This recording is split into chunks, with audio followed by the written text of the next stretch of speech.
ഇവളെന്റെ അമ്മയുടെ കരണ തടിച്ചു. അമ്മയോ? പലിശക്കാരി രുക്മിണി എന്നാടി നിന്റെ അമ്മയായത്? അവരെന്നാ നിന്നെ പ്രസവിച്ചത്? ഇവളോട് പകരം ചോദിക്കാതെ ഞാനിന്ന് ഇവിടുന്ന് പോവില്ല.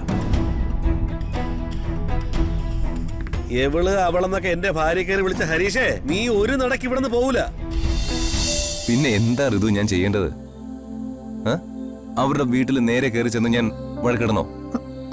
അയ്യോ, അങ്ങനല്ല രാജു. ഋതുമോളുടെ മനോവിഷമം എന്താണെന്ന് പറയാതെ തന്നെ എനിക്കറിയാം. ഈ നടക്കുന്ന എല്ലാ കാര്യങ്ങൾക്കും നമ്മൾ പ്രതികരിക്കാൻ പോകരുത്. പ്രതികരിക്കേണ്ട കാര്യങ്ങൾക്ക് മാത്രം എതിരെ നിൽക്കുന്ന ആൾക്ക് നന്നായി മനസ്സിലാകുന്ന രീതിയിൽ പ്രതികരിക്കണം. ചില കാര്യങ്ങള് കണ്ണടച്ച് കണ്ടില്ലെന്ന് നടിക്കണം. ഇതേ എന്റെ പോളിസി അല്ല, ഋതുവിന്റെ അച്ഛന്റെ പോളിസി തന്നെ കേട്ടോ. ആ ഋതു, ഇങ്ങോട്ട് നോക്കിയേ. ഈ രുക്മിണിയുടെ കാര്യം ഞാൻ നോക്കിക്കൊള്ളാം. ഋതിക ഇപ്പൊ വലിയൊരു ദൗത്യത്തിലാ.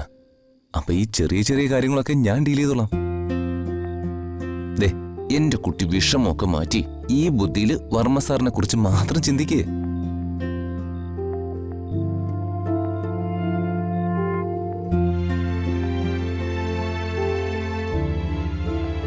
Thank you Raju. എന്റെ ജീവിതത്തിലേക്ക് രാജു വന്നില്ലായിരുന്നെങ്കിൽ ശരിക്കും ഞാൻ തനിച്ചായി പോയന്. രാജു എന്റെ ധൈര്യം.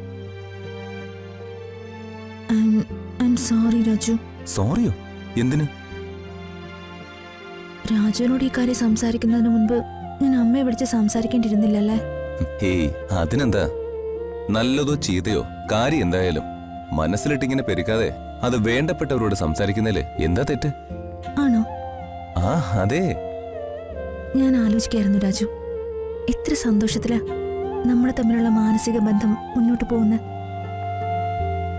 പാവന്റെ അച്ഛനും അമ്മയും അവര് തമ്മിൽ ഇഷ്ടപ്പെട്ടപ്പോ ഇങ്ങനൊരു ജീവിതാവില്ലേ പ്രതീക്ഷിച്ചത്? തീർച്ചയായും.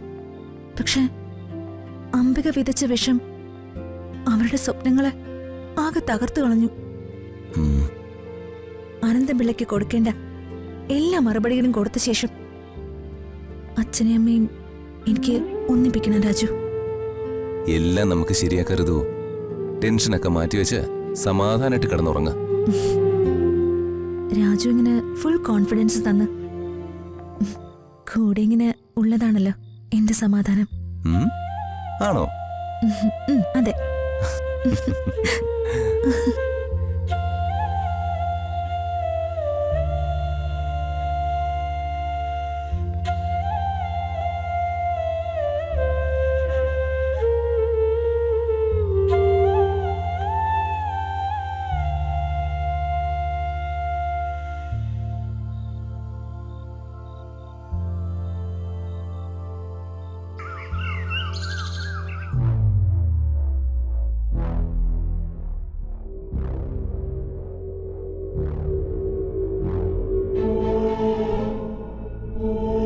ഇതമ്മേ.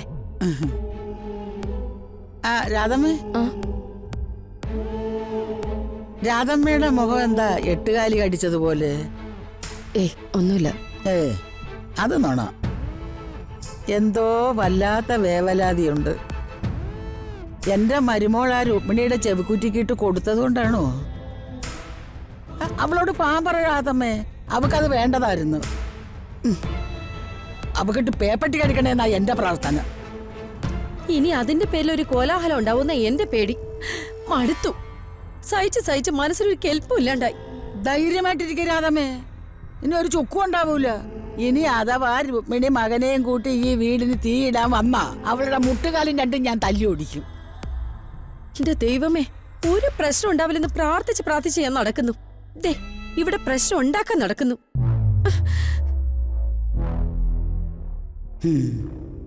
ഞാൻ മറന്നു കിടന്ന കേസാണ്. ഇന്ന് പൂർവ്വം വെടിക്കെട്ടൊന്നും ഇല്ലല്ലോ എന്ന് ഞാൻ സങ്കടപ്പെട്ട് നടന്നതാണ്. അപ്പൊ അതേ വരുന്ന ആനക്കോള്.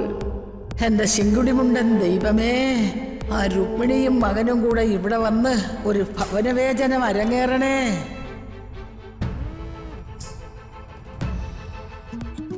എന്താണ് അൽക്കൊച്ചമ്മണി ആലോചിച്ചുകൊണ്ട് നിൽക്കുന്നത്? ആർക്കെങ്കിലും വില വെക്കുന്ന കാര്യമാണോ? അല്ലച്ചാ, ഞാൻ ആ കൂടോത്രക്കാരി രുക്മിണിയെ കുറിച്ച് ആലോചിക്കുകയായിരുന്നു. ഓ, എത്ര രൂപ മുടക്കിക്കാണോ അവൾ ഈ കൂടോത്രം ഉണ്ടാക്കാൻ? ആ ഓട്ടുപാറ സിദ്ധന്റെ അടുത്തുനിന്നായിരിക്കും. ആ അവൾ എന്ത് ചെയ്യട്ടെ? ഓ, അല്ലച്ചാ, ഈ ഗൾഫിലെ ഈ കൂടോത്രവും മന്ത്രവാദവും ഒന്നും ഇല്ല. അതെ, അവിടെയുള്ളവരൊക്കെ നല്ല വിവരമുള്ളവരാ. ആ, ഈ കൂടോത്രം ഇല്ലെങ്കിലും അതിന് പകരം മറ്റൊരു ചതിപ്രയോഗമുണ്ട്. അതെന്താ? അതിനെ പറയുന്നത് അഹം കോറാമ്പി എന്നാ. എന്ത് കോളാമ്പി? അതെന്തുട്ടാ? അഹം കോറാമ്പി, കോറാമ്പി അതാണ് അവിടുത്തെ കൂടോത്രം. കടലാമ്മയുടെ മുട്ടയിലാ അത് ചെയ്തു കൊടുക്കുന്നത്. കടലാമയുടെ മുട്ടയിലോ? ആ, ഈ കടലാമ്മയുടെ മുട്ടയില് കണസാ കുണസാന്നും പറഞ്ഞോണ്ട് ഒരു പ്രയോഗം ചെയ്യും. ഇത് വീട്ടിന്റെ പരിസരത്ത് എവിടെയെങ്കിലും കൊണ്ടൊന്ന് കുഴിച്ചിടും. ഓ ശിവ ശിവ, എന്റെ പൊന്ന് തള്ളേ, നേരം വെളുക്കുന്നതിന് മുമ്പ് ഇങ്ങനെ വെറും വയറ്റിൽ ഒടുക്കത്തെ തള്ളു തള്ളല്ലേ. ഈ പ്രദേശം മൊത്തം കരിഞ്ഞു പോവും.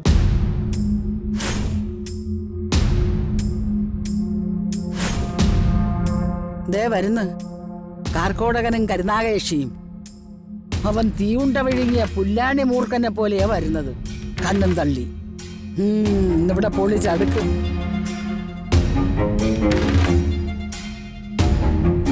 എവിടെയാ തല്ലുകാരി? അവളെങ്ങനെ വിളിക്ക്. അയ്യോ, എല്ലാരും ഓടി വരണേ, ആയുധങ്ങളും കൂടെ എടുത്തോ.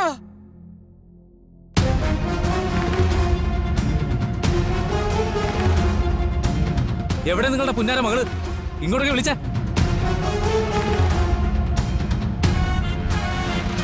വിളിക്ക്. ഇന്നലെ ഞങ്ങളെ ക്ഷമിച്ചു, ഇന്നിനി അങ്ങനെ ക്ഷമിക്കാൻ പറ്റില്ല.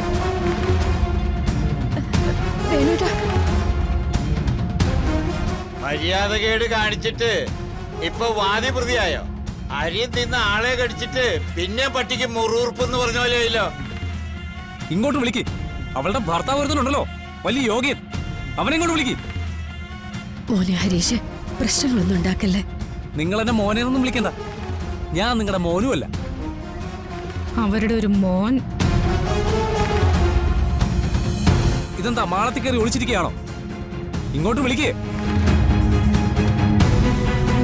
ഇറങ്ങി വരാൻ പറ അവനോട്. മാളത്തിൽ കയറി ഒളിച്ചിരിക്കുക ഞങ്ങളെന്താ കാട്ടുമതികളാ? നീയും ഭാര്യയും കൂടി ഇവിടെ കയറി ഒന്ന് വെല്ലുവിളിക്കാൻ ഞങ്ങൾ എന്ത് തെറ്റാടാ ചെയ്തത്? ഇവളെന്റെ അമ്മയുടെ കർണ തടിച്ചു. അമ്മയോ? പലിശക്കാരി രുക്മിണി എന്നാടി നിന്റെ അമ്മയായത്? അവരെന്നാ നിന്നെ പ്രസവിച്ചത്? ഇവളോട് പകരം ചോദിക്കാതെ ഞാനിന്ന് ഇവിടുന്ന് പോവില്ല. എവള് അവളെന്നൊക്കെ എന്റെ ഭാര്യ കയറി വിളിച്ച ഹരീഷേ, നീ ഒരു നടക്ക് ഇവിടുന്ന് പോവൂല. ഓ, ഈ പോടാ പോടി വാചകം മാത്രമേ ഉള്ളൂ, അടി നടക്കുന്നില്ലല്ലോ. എന്റെ അമ്മയെ തല്ലിയവളെയും അതിന് കൂട്ടുനിന്നവരെയും ഒന്നിനെയും ഞാൻ വെറുതെ വിടില്ല. എല്ലാത്തിനും ഞാൻ ശരിയാക്കും.